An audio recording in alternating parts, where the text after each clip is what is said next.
short break, and you are still watching Sun's Breakfast with me, Alan Herbert, and the sign language interpreter is Jedida Wafula. And this is the news this morning, and we started off with Deputy President Gachagua address Kenyans with respect and decorum. DP Gachagua tells government officers.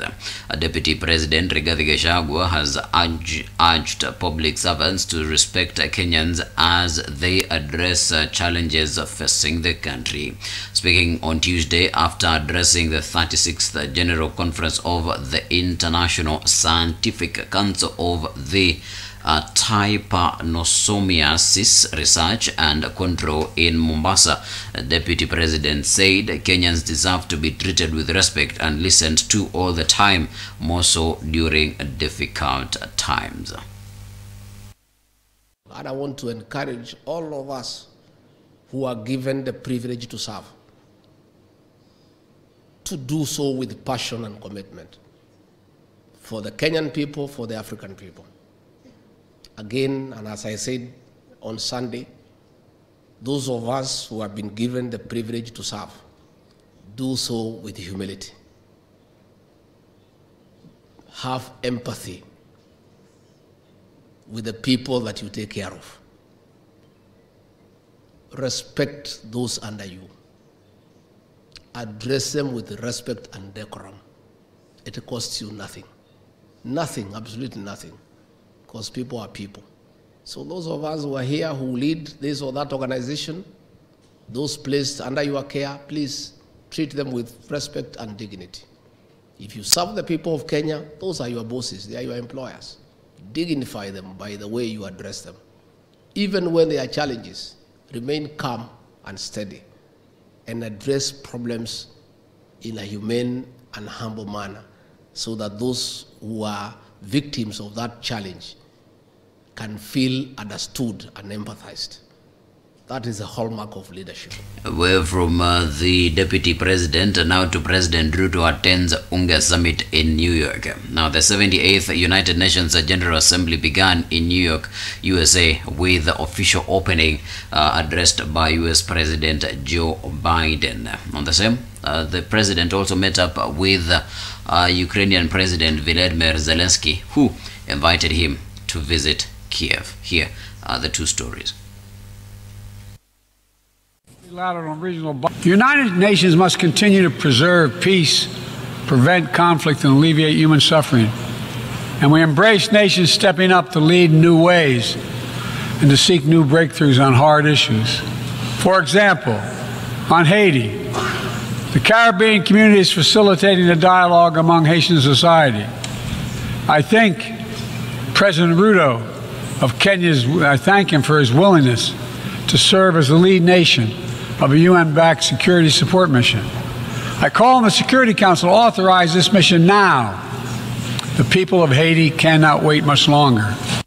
Last one in person, yes, but we had a conversation before. I remember. Thank you very much. Thank you very much. Our people, I am telling you, you are a very special person. Congratulations for you have demonstrated a lot of resilience, and we know it's been difficult for the people of Ukraine. Stay strong, and you have our support.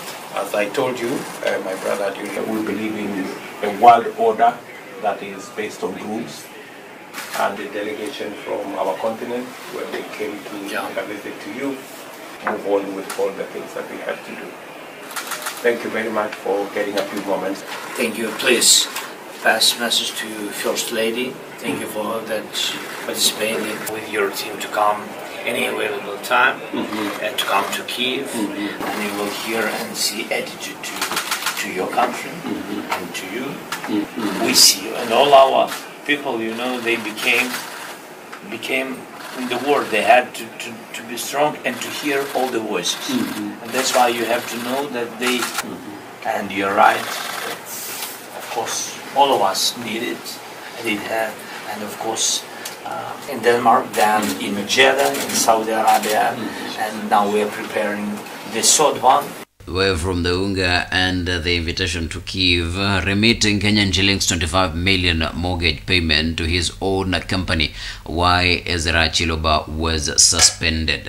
Now, the mismanagement of a Kenyan shillings 662 million staff mortgage scheme is at the center of Monday night's suspension of Communications Authority of Kenya CA Director General Ezra Chiloba. This has been established. Now, an audit has revealed that the authority has seen losses of millions of shillings in recent years in the administration of the CS staff mortgage scheme. A report of the Special Board Audit and Risk Committee meeting held on August 8th says Chiloba applied for and self-approved a Kenyan shillings 25 million mortgage loan to facilitate the purchase of a property between himself and Jacob Simiyu Wakungu without subjecting the transaction details to interrogation and approval by a higher authority. He is also said to have purchased a house and 7 acres of land, which is beyond the required 1 acre limit provided by the Civil Servants Housing Scheme requirement. The committee notes that Chiloba's loan application was approved by a junior staff member, and there is no evidence to support the fact that the junior staff member carried out requisite due diligence and advised management, including but not limited to the relationship between the seller and the buyer and the size of the property. Additionally, the bank account to which the authority remitted the money was found to be in the name of Kitale Hillmost Limited, which was found to be Chiloba's company. The report notes major irregularities in the administration of the scheme, indicating that the staff mortgage was approved and granted without consideration of the contract term or terms of service, leading to loan default amounting to Kenyan shillings 280,874,815.62 shillings. According to the audit conducted by an internal auditor for the National Treasury, a real estate professional from the State Department of Housing and Urban Development, and 14 government valuers from the State Department of Lands, there is a disparity of more than 20% in property valuation between the government and privately contracted valuers.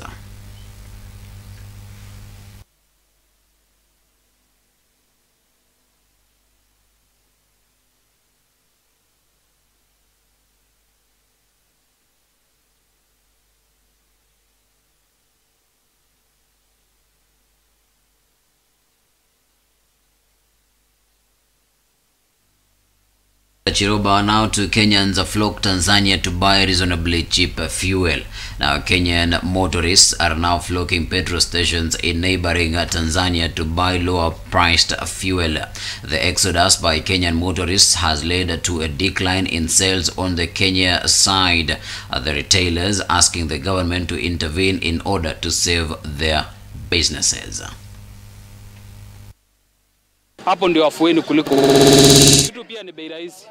Tunapata vitu bei rahisi huku, unakuta unga ni 120 huku ni 200. So afadhali uende pande hii. Kweli inatupiga sana, maana mafuta, hali ya mafuta imekuwa juu zaidi. Sasa unaona watu wengine wana prefer kwenda kunywa Tanzania, na tena hii mafuta ya Tanzania sio mazuri, maana inaharibu gari pia. So inatakiwa serikali ya Kenya iangalie vijana na ituteremshie mafuta. Kwa hivyo ningeuliza serikali yetu, haya mafuta ya Tanzania, kwani haya mafuta yanatoka wapi? Ikiwa mafuta imepanda Kenya dunia mzima, kwa nini ya Tanzania imekuwa bei rahisi? Kama wakaji wa Namanga mara mingi wanafuka pale mpakani kutafuta mafuta ya bei nafuu. Kwa hivyo ni nzuri naye serikali yateremshe ili tupate kurudisha hela pande ya kwetu ili tujenge Kenya pamoja. Kwa hivyo Kenya nyinyi mnatupandishia design mbaya sana, hata tuelewi tunaelekea maisha gani. Na unajua mafuta ndio kila kitu, kwa sababu ndio chakula, gari inatumika, pikipiki zinatumika, watu vijijini kusafiri. Customer wengi wamehamia ule upande na inatuaffect sisi, na tuaffect sana. So hiyo tax mingi inamaanisha inaenda ule upande mwingine wa Tanzania. Ingekuwa huku ingekuwa inasaidia mahali. Hapo mbeleni kulikuwa tunauza mafuta vizuri, tunaweza uza lita 1500 kwa siku.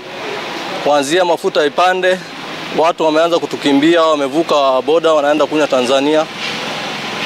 Customer wengi tumewapoteza. kuanzia mafuta ifike 213. Away from matters fuel, now to Speaker Wetangula raises alarm over absentee lawmakers. Now, National Assembly Speaker Moses Wetangula has raised an alarm over delays in debating and passage of crucial legislative bills owing to lack of quorum in the August House. Speaking in Mombasa during the National Assembly's leadership retreat, Wetangula said the House has been experiencing quorum hitch from time to time, forcing the House leadership to whip MPs who often spend most of their time at the lobby for the business to start. That we must avoid the little bits of embarrassments of lacking quorum at the beginning of the House. As leaders, you carry greater responsibility than your ordinary colleagues who don't hold these positions. The Speaker always found me in my chair, and I tucked behind the Speaker at the end of every session. That was my discipline in Parliament. And I want to urge you, discipline is the key to success. Even robbers must be disciplined to succeed. This quorum issue is a problem incessantly. We did Wednesday morning, we did Tuesday afternoon, Wednesday afternoon, and Thursday. From matters in Parliament, to CS Kindiki says Nyayo House passport crisis resolved. Interior Cabinet Secretary Professor Kithure Kindiki now says they have cleared the passports backlog at Nyayo House and urged those who had applied to collect their travel documents at immigration offices in 7 counties. The Interior CS said the department will publish the list of 87,000 applicants who have been waiting for their passports to collect them from September 25th for a period of 1 month, a failure to which they will be disposed of. We have in our possession here at Nyayo House and within the regional offices of immigration 87,574 passports which must be collected within 30 days commencing 25th of September 2023. We are going to publicize or to publish every Wednesday starting tomorrow all the applicants who must collect their passports the following week. That those who will not collect their passports as published as scheduled after the expiry of the notice, we will treat the uncollected documents as uncollected goods, and therefore we will withdraw and dispose of. Me, I came here as a surprise. Sikujua kama passport iko ready. I was just coming to check the status. Then I was told my passport is already pange line. Away from that, to Azimio leaders from Mount Kenya region to protest fuel hike. Now, Mount Kenya leaders affiliated to Azimio coalition now want the Kenya Kwanza administration to seek ways of cushioning Kenyans against the high cost of living occasioned by hiked fuel prices. Led by Martha Karua and Jeremiah Kioni, the lawmakers termed as insensitive the manner in which the government is handling the ever-rising cost of living.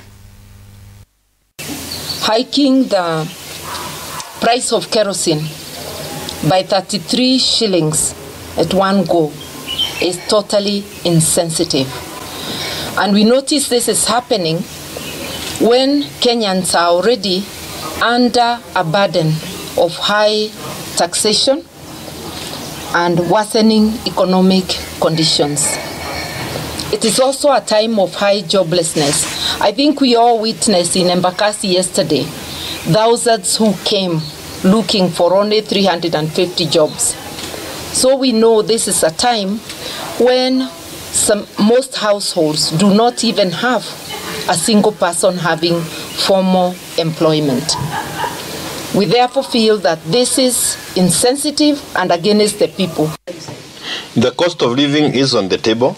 It will be the issue that will be discussed on Thursday in the afternoon by the dialogue team. And we are hopeful that all sides of the divide will come committed to it. Certainly as in Azimio will come committed to it. What I must register as my displeasure is the fact that when we talked about the cost of living, they put the finance bill and they passed it. They didn't. Away from that, we come to the end of the stories that are making headlines in the country. We're going to take a break. When we come back, we're coming back with news that are making headlines in the dailies. Keep it science.